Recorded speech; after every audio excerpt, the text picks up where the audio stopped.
Ang gusto ko lang sabihin sa future self ko, pare, um, proud ako sa'yo na nandyan ka na.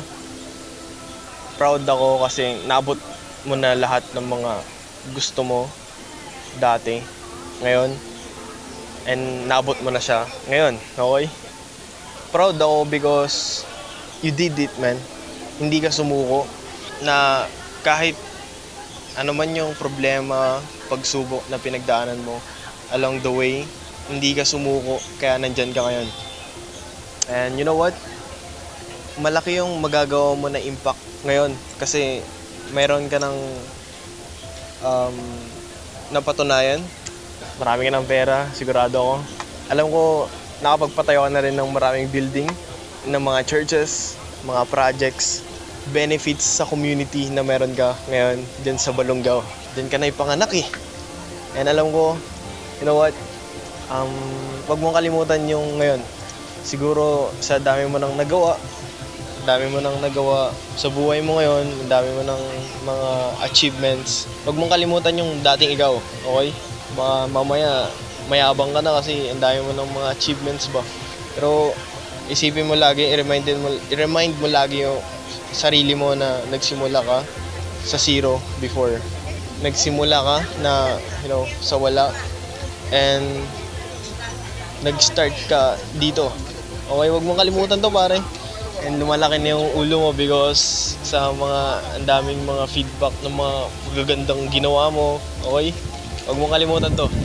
Because ito yung nagpapatunay na possible. Posible.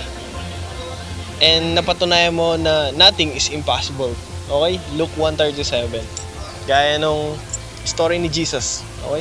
Through Christ. And ikaw, pinatunayan mo na walang imposible. Basta magtiwala ka lang sa Diyos. And I know God allowed that to happen, na mangyari sa'yo, na maabot mo yung mga achievement na sa'yo, is because meron siyang purpose talaga sa buhay mo.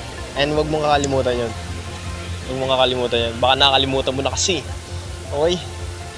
And dahil, ang ganda na ng buhay mo ngayon, na-imagine ko, nakaupo ka ngayon eh. Tapos nakatingin ka sa farm, sa bahay mo ngayon, sa third floor. Nakaupo ka doon, nakarelax. Nakaupo ka dyan na nakarelax.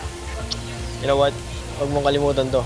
Huwag mong kalimutan to na sinabi mo ngayon, 2024, na because dineclare mo siya ngayon, kaya mo yan naabot. Kaya mo nagawa yung mga yan sa buhay mo ngayon. Dahil nagtiwala ka sa Diyos, okay? Nagtiwala ka sa Diyos na mayroong mararating yung buhay mo. And hindi ka lang kagaya ng ibang tao na nabuhay lang ng parang walang nangyari. And I know, proud na proud sa'yo si Jesus. Okay? Proud na proud siya sa'yo because nagawa mo. And hindi mo sinukuan yung mga sinabi mo sa kanya na magagawa mo, and you keep the race. Okay? Nanatili ka na nagtiwala sa kanya. Wag mong sabihin na nagawa mo yan because of you did it. Hindi mo yan nagawa because nagawa mo.